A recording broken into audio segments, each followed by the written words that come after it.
नमस्कार मित्रांनो, आज आपण मोकार पायपीट व भटकंती या नावाने आपला एक नवीन चॅनल सुरुवात करत आहोत। तर आपण आपला सपोर्ट आणि सहकार्य जास्तीत जास्त करावे आणि आपल्यापर्यंत जास्तीत जास्त चांगल्या पद्धतीने योग्य ते मार्गदर्शन करून प्रत्येक ठिकाणची व्यवस्थित माहिती आपल्यापर्यंत पोहोचवण्याचा हा प्रयत्न करणार आहोत। काही चुकले असेल तर क्षमा करावी मित्रांनो।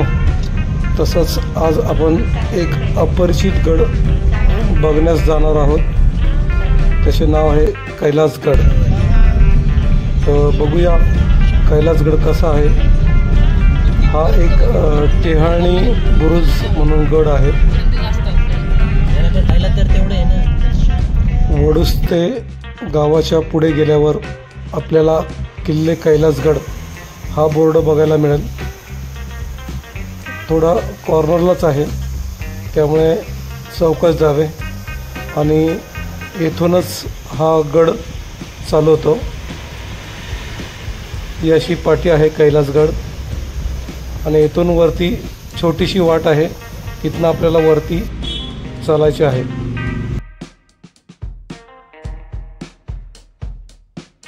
चला लवकर सुरुवात करायची। हा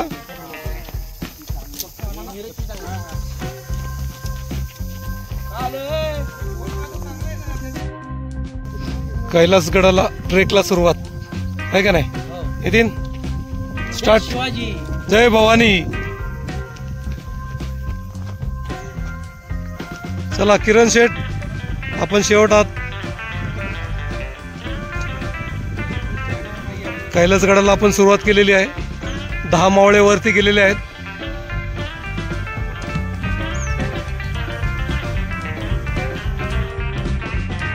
मुळशी धरणाची भिंत आणि हा सर्व परिसर बॅकवॉटर आणि हा वरती दिसत आहे तो कैलासगडाचा झेंडा आणि आपले ट्रॅकर्स पुढे चाललेले आहेत। हा एकदम अप्रतिम सुंदर दृश्य।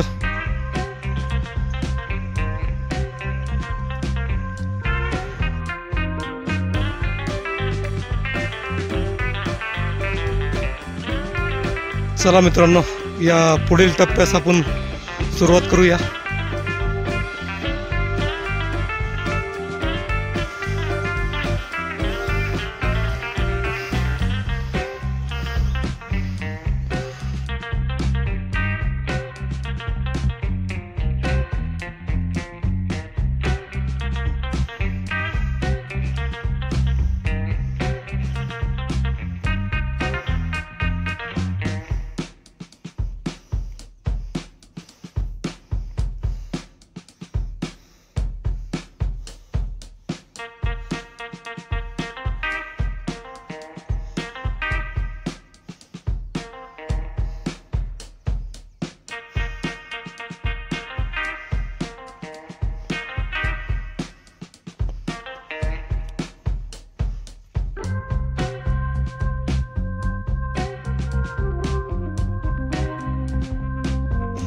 जाताना सगळी सिंगल वाट आहे, त्यामुळे पाय जरा जपून टाकावे लागतात।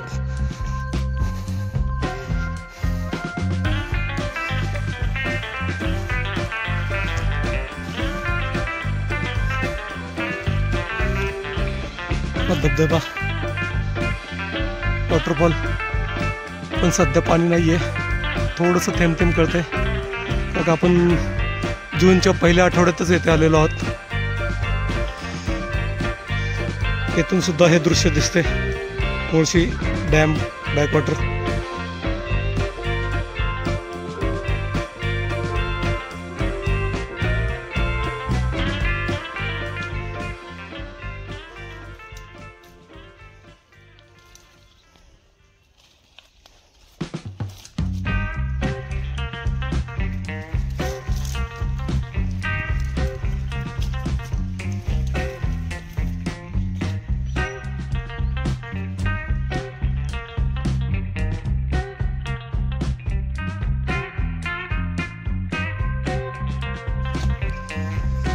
थोडीशी अवघड आणि बिकट रस्ता पार करताना आपले मावळे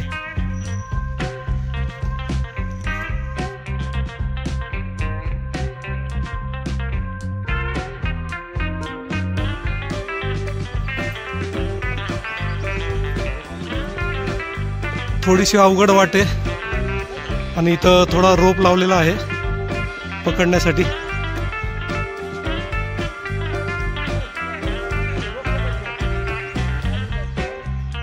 थोडासा निसरडा रस्ता असल्यामुळे रोप लावलेला आहे. तर सर्वांनी थोडंसं सावधानीने चढावे.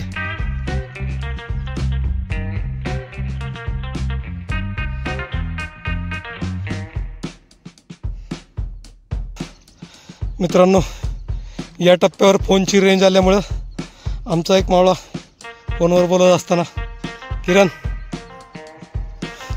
फोन चालू द्या.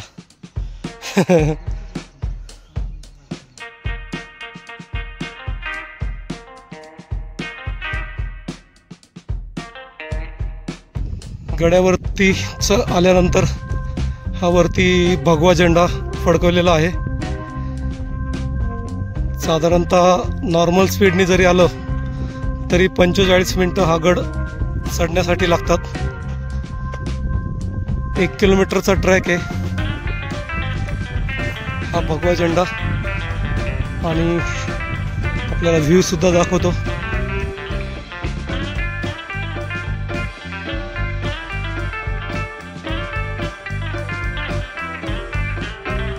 मित्रांनो, हे वरती आल्यानंतर भगवा ध्वजाच्या शेजारी आणि तिथनं हे वडुस्ते म्हणून गाव दिसतं. आणि हा विहंगम दृश्य, सुंदर असं मुळशी डॅमचं बॅकवॉटर, हा भगवा झेंडा.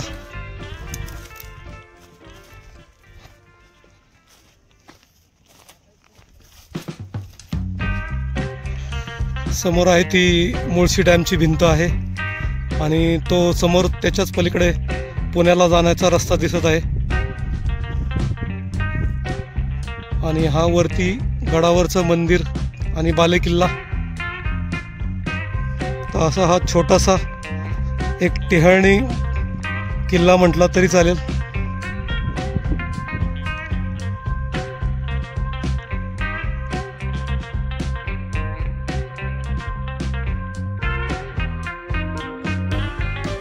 या बाजूने पूर्ण डॅमची भिंत आणि मुळशी गावाचा परिसर हा दिसत आहे.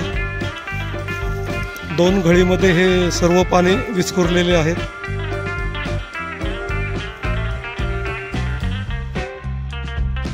जय भवानी, जय शिवाजी. ध्वजाकडनं आल्यानंतर त्याच्याच अपोजिट आपण आत्ता समोर शिवलिंगाकडे चाललेलो आहोत. तर आता इथनं पुढं 5 मिनिटात आपण मंदिरापाशी पोहोचणार आहोत.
हे आपण मंदिराच्या दिशेने आलेलो आहे आणि इथं जुन्या बांधकामाचे अवशेष दिसत आहे.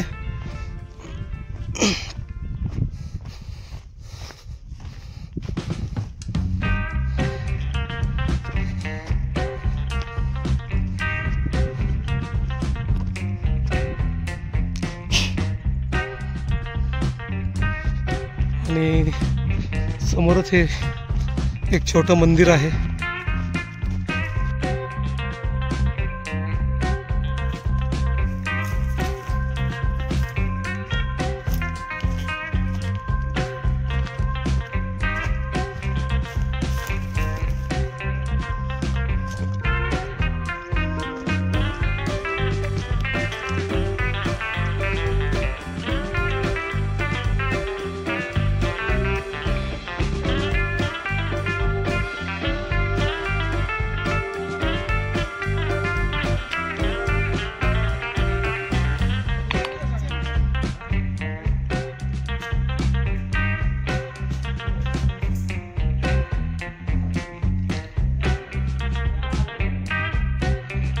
ही अशी शंकराची पिंड आहे कोरेगाव. आणि हे सगळं आजूबाजूला दगडी बांधकाम केलेलं आहे.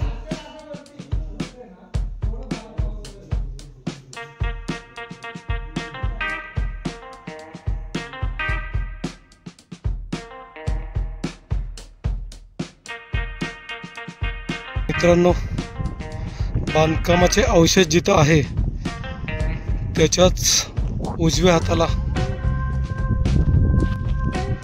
हे गुहेकडे जाणारा रस्ता आहे.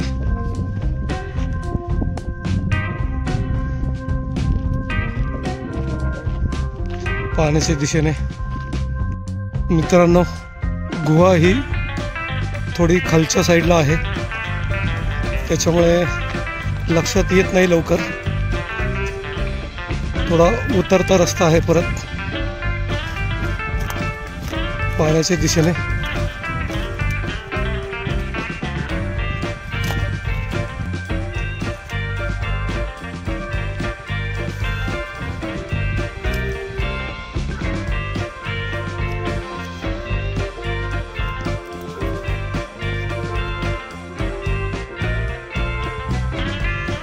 उतरता आणि निसरडा रस्ता आहे.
गुहा, वाह वाह वाह.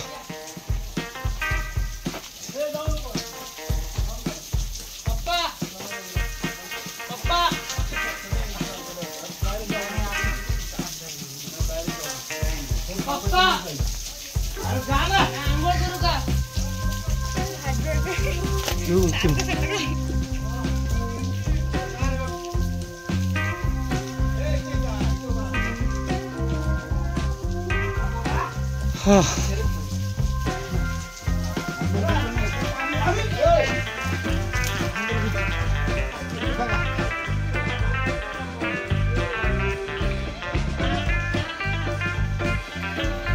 अशा पद्धतीने ही इथं डोंगराच्या खाली गुहा आहे. येताना रोड थोडा स्लिपरी आहे, पण ही अशाच पद्धतीने गुहा आहे. आणि हा धबधबा. आणि हे अंघोळ करताना हा हा हा, वा वा. सावकाश सावकाश मित्रांनो.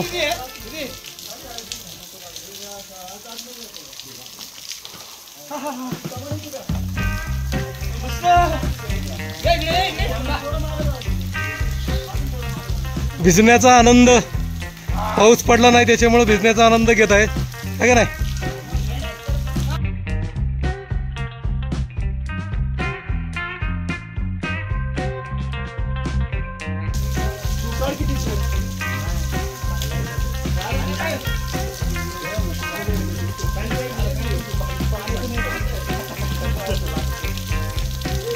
मस्तपैकी आंघोळीचा हा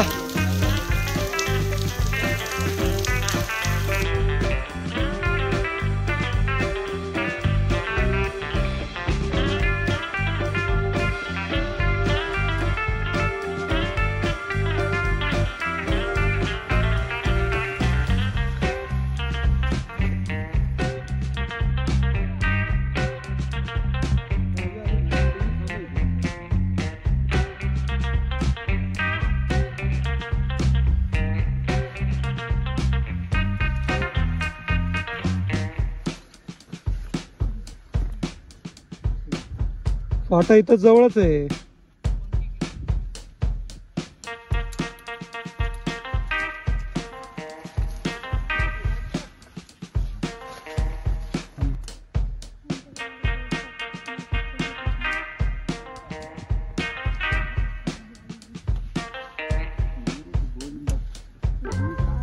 Let's go, come on.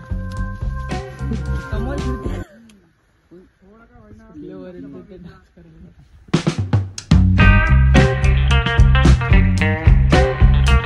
Come on व्यवस्थित यावे. चला चला चला पुढे करा गर्दी. शेवटचा मेंबर